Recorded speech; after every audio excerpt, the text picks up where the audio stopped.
Hola a todos y bienvenidos a otro videoblog del canal. El día de hoy empezamos con el primer videoblog de dos, ya que el día de hoy tenemos una noticia que no estaba en los planes, pero que recién se acaba de dar. Y es que One Ok Rock va a tener una gira en Europa, aunque bueno, eso yo lo mencioné anteriormente, que iba a ser primero en Europa, después en Asia, y quizás el anterior o el siguiente año, que diga del año 2024, sería la oportunidad para Latinoamérica. Pero la noticia vendría a ser que esta no vendría a ser una gira de One Ok Rock, sino una gira de Muse. Así que One Ok Rock continuaría su papel de telonero en estas giras por el planeta.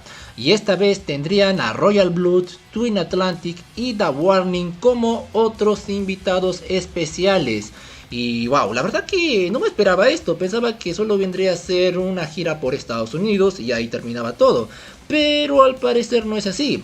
Ahora, si nos vamos al Instagram oficial de One Ok Rock, pues hasta el momento no hay noticia nueva sobre esto. Si nos vamos a la página oficial de One Ok Rock, en la parte de fechas y horarios, pues la última fecha que se nos da vendría a ser el 13 de mayo en el Sapporo Dome, el cual es parte del Luxury 16 Japan Tour.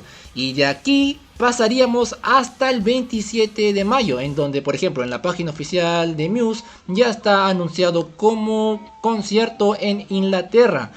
Y bueno, tenemos que mencionar que el tour de Muse, en donde está incluido ahora One Ok Rock de nuevo, empezará el 27 de mayo y bueno, se pasará por varios países de Inglaterra, Dinamarca, Países Bajos, Alemania, Francia, regresa de nuevo a Alemania, hasta Italia, que vendría a ser la última fecha de One Ok Rock. Y creo que acá había una fan italiana que para comentando, muchas gracias por ello.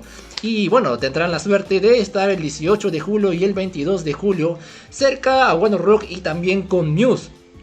Pero ahora, otra cosa que hay que tener en cuenta es que anteriormente mencioné que One Ok Rock tendría 3 meses por gira. Es decir, te estaba mencionando que termina en mayo la gira en Japón y en julio sería descanso, agosto, septiembre y octubre vendrían a ser las giras en Europa y quizás luego Asia. Esto nos dejaría con el año 2024 para la gira en Latinoamérica.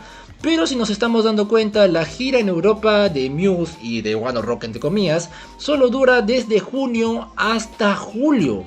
Es decir, quizás si se viene una gira en Asia, la cual también ya está confirmada, porque si nos vamos al horario de Muse, podemos ver que la última fecha de Muse vendría a ser en Malasia, el 29 de julio. Y esto no es Europa, esto vendría a ser Asia. Y esto da justamente con lo que dijo Taka en el Luxury 16 Japan Dome Tour, en donde dijo que One Ok Rock estaría teniendo una gira en Europa y en Asia luego de que termine esta en Estados Unidos y la que están todavía por terminar en Japón. Esto nos deja con los meses de noviembre y diciembre para Latinoamérica. Así que es muy posible que para el 2023 vengan los chicos a Latinoamérica, vengan a Perú, vengan a Ecuador, ojalá que vengan a Ecuador porque no han venido, a Argentina, a Chile, a Brasil y también a México God, que bueno, estaría más en el centro del continente americano. Y bueno, ¿qué opinan ustedes? ¿Creen que One Ok Rock llegue en noviembre a Latinoamérica? Es decir, somos muy pocos países a diferencia de Europa y también de todos los estados de Estados Unidos, que son varios, por así decirse, incluido Canadá. Así que es muy posible que en noviembre otra vez One Ok Rock venga a Latinoamérica. Así que vayan ahorrando sus... vayan llenando el chanchito para poder visitar a One Ok Rock en noviembre. El cual es muy posible que esté asegurado. Bueno, quizás no, quizás igual lo dejen para el año 2024. Quizás en noviembre se vayan a Japón de nuevo a hacer la segunda fase de la gira en el Luxury 16. ¿Quién sabe? Pero bueno, ¿qué les pareció esta noticia? Tremenda, ¿no? Pero bueno, sin más que decir, nos vemos más tarde con por fin la traducción del Instagram Live de Taka, la cual tiene cosas muy interesantes y muy bonitas, así que espero que les guste. Así que sin más que decir, nos vemos mañana, que diga, más tarde, con más de One Ok Rock. Se me cuida, bye bye.